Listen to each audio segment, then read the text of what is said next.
అది 1971. ఇండియా పాకిస్తాన్ మధ్య భీకర యుద్ధం జరుగుతుంది.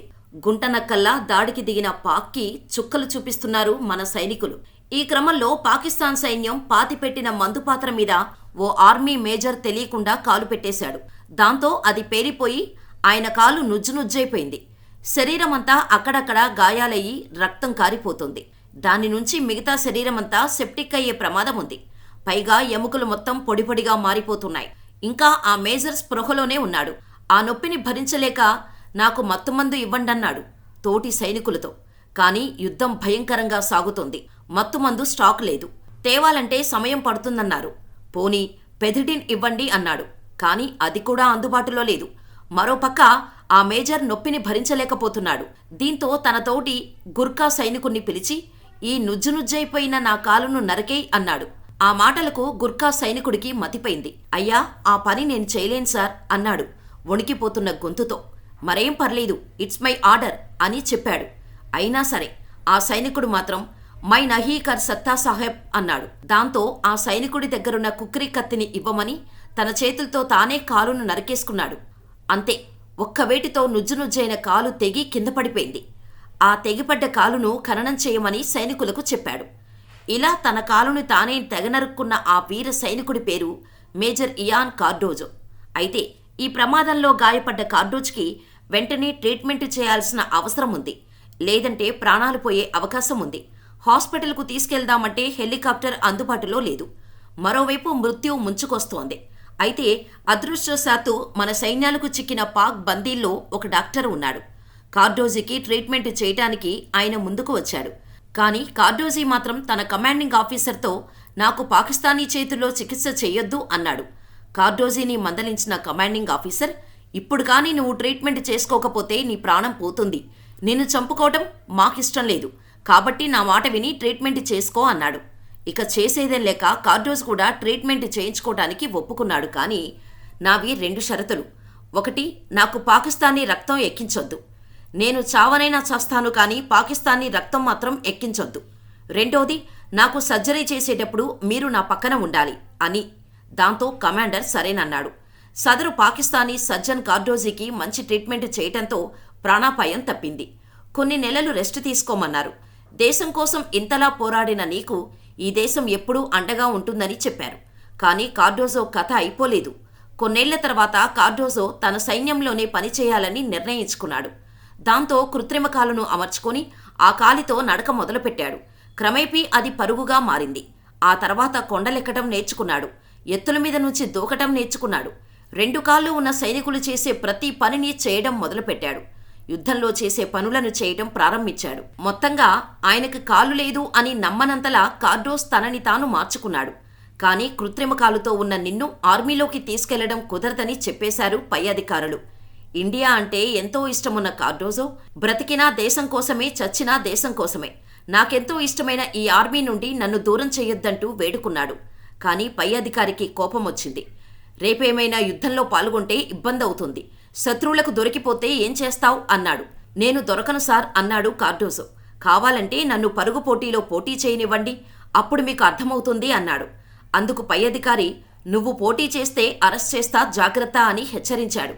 సార్, నేను పోటీలో పాల్గొంటే అరెస్ట్ చేస్తారు కదా, అదేదో పోటీ తర్వాత అరెస్ట్ చేయండి అన్నాడు మొండిగా. ఇక చేసేదేం లేక చివరికి అధికారి ఒప్పుకున్నాడు. పరుగు పందెం మొదలైంది. అందులో 2 కాళ్లున్న 7 ఆఫీసర్లను దాటి ఎవ్వరూ ఊహించని విధంగా ముందుకు దూసుకెళ్లాడు కార్డోజో. అలా దేశం మీదున్న పిచ్చితో ఒకసారి ఆర్మీకి దూరమైన ఆయన తనని తాను ఓ శక్తిలా మార్చుకొని ఒక బెటాలియన్ కమాండర్గా మారిపోయాడు. కానీ రక్షణ శాఖ అధికారులు మాత్రం ఈ కుంటివాడు బెటాలియన్ను కమాండ్ చేయడమేంటి అని అనుమానించారు. కానీ కార్డోజీ పట్టుదల ముందు ఈ అనుమానాలన్నీ ఆవిరైపోయాయి. యుద్ధ భూమిలో శత్రువు స్థావరాలకు ఛాతీ ఎదురొడ్డి కశ్మీర్ లోయలో పనిచేశారు. చివరికి మేజర్ జనరల్గా రిటైర్ అయ్యారు. ఇలా భారత సైన్యంలో వైకల్యాన్ని జయించి అత్యున్నత స్థాయికి ఎదిగిన మొట్టమొదటి మేజర్ జనరల్ ఆయనే. ఆయన తర్వాత మరో 3 యుద్ధంలో కాళ్లుపోయిన అధికారులు అత్యున్నత స్థాయికి ఎదిగారు. అందులో ఒకరికి 2 కాళ్ళు లేవు. ఇక రిటైర్ అయిన తర్వాత కార్డోజో సైన్య చరిత్రపై రీసెర్చ్ చేశారు, పుస్తకాలు రాశారు. ఆయన ఎప్పుడూ చెప్పే ఒకటే మాట, ఉన్నది ఒకటే జీవితం, పూర్తిగా జీవించు. ఉన్నది 24 గంటలు, క్షణం తీరిక లేకుండా గడుపు. ఎప్పటికీ పట్టు సడిలించకు అని. ఇలాంటి సైనికులు మన దేశంలో ఎంతోమంది ఉన్నారు. అలాంటి వాళ్లల్లో యోగేంద్ర సింగ్ యాదవ్ ఒకరు. కార్గిల్ వార్ సమయంలో యోగేంద్ర శరీరంలో 16 బుల్లెట్లు దిగాయి. రక్తం అదే పనిగా కారుతోంది. చావు కళ్ల ముందు కనిపిస్తోంది. కానీ దానికంటే ముందు దేశరక్షణకు కట్టుబడతానని ఇచ్చిన మాట చెవుల్లో అలా మారుమోగుతూనే ఉంది. అదిగో అప్పుడే అతడు సింహంలాగా గర్జన చేశాడు. శరీరం నుంచి రక్తం కారిపోతున్నప్పటికీ, చావు అనేది చివరి అంచుదాకా వచ్చినప్పటికీ ఏమాత్రం భయపడకుండా తన చేతికి పని చెప్పాడు. బుల్లెట్ల వర్షం కురిపించాడు. ఒకరు కాదు, ఇద్దరు కాదు, దాదాపు లెక్కకు మిక్కిలి పాకిస్తాన్ ఉగ్రవాదులను కాల్చి అవతల పడేశాడు. ఆ తర్వాత అతడు నేల కొరికాడు. అతడు చేసిన ఆ వీరోచిత పోరాటం తోటి సైనికులకు స్ఫూర్తి పాఠంలాగా నిలిచింది. సోల్జర్ అంటే ఉద్యోగం కాదని, దేశం కోసం ప్రాణాలు ఇచ్చే త్యాగమని నిరూపించింది. ఆ తర్వాత అతడు భారత సైనిక చరిత్రలో ఒక భాగమయ్యాడు. శిక్షణలో ఉండే సోల్జర్లకు ఒక పాఠమయ్యాడు. కేంద్ర ప్రభుత్వం ఇచ్చే పరమవీర చక్ర బిరుదాంకితుడయ్యాడు. అందుకే ఇప్పటికీ అతడిని సైన్యంలో లయన్ అని కీర్తిస్తుంటారు. ఒకవేళ అతడు గనక బతికి ఉంటే పాకిస్తాన్ దేశాన్ని తగలబెట్టి ఉండేవాడని, ఉగ్రవాదులను మొత్తం సర్వనాశనం చేసి ఉండేవాడని తోటి సైనికులు ఇప్పటికీ వ్యాఖ్యానిస్తుంటారు. ప్రస్తుతం ఉగ్రవాద దేశంతో కొనసాగుతున్న విపత్కర పరిస్థితుల నేపథ్యంలో భారత సైనికుడు యోగేందర్ గురించి ప్రధానంగా చర్చ జరుగుతోంది. ఎందుకంటే యోగేందర్ ఆర్మీలో కేవలం ఉద్యోగం కోసం మాత్రమే చేరలేదు. దేశ భద్రత కోసం, దేశమంటే ప్రేమతో ఆర్మీలో చేరాడు. చివరి వరకు అతడు దేశ క్షేమం కోసం పనిచేశాడు.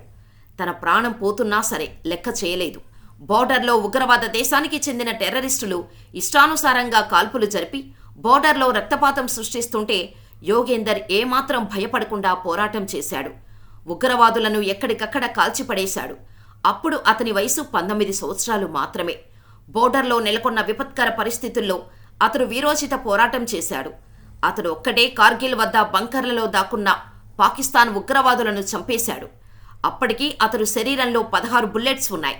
చావు చివరి అంచుదాకా ఉన్నాడు. అయినా సరే దేశం కోసం ప్రాణాలు విడిచాడు. ఇక మరో సైనికుడు జస్వంత్ సింగ్ రావత్ మగధీరలో కాలభైరవ 100 మంది శత్రువులను చంపాడు. అది ఫిక్షన్, కానీ రియల్ లైఫ్లో ఇతనొక్కడే 300 మందిని చంపాడు. 1662 నూరనంగ్ ప్రాంతంలో ఇండియా చైనా మధ్య వార్ జరుగుతున్న టైంలో చైనా సైనికులతో పోల్చుకుంటే మన సైనికుల దగ్గర వసతులు, సరిపడా ఆయుధాలు లేవు.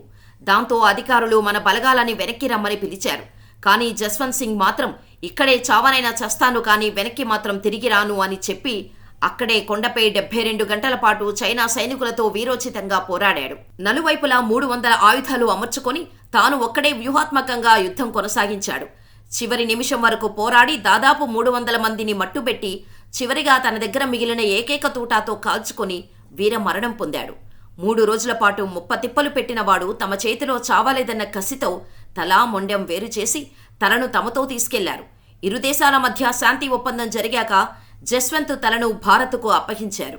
ఇలా ఎంతో మంది భారత సైన్యం ఇంత పోరాడితే మనం అంత ఆనందంగా గడుపుతున్నాం.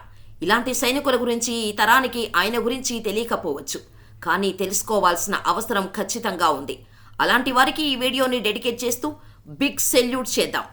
మరి ఈ వీడియో గురించి మీ అభిప్రాయాన్ని మాకు కామెంట్ రూపంలో తెలియచేయండి.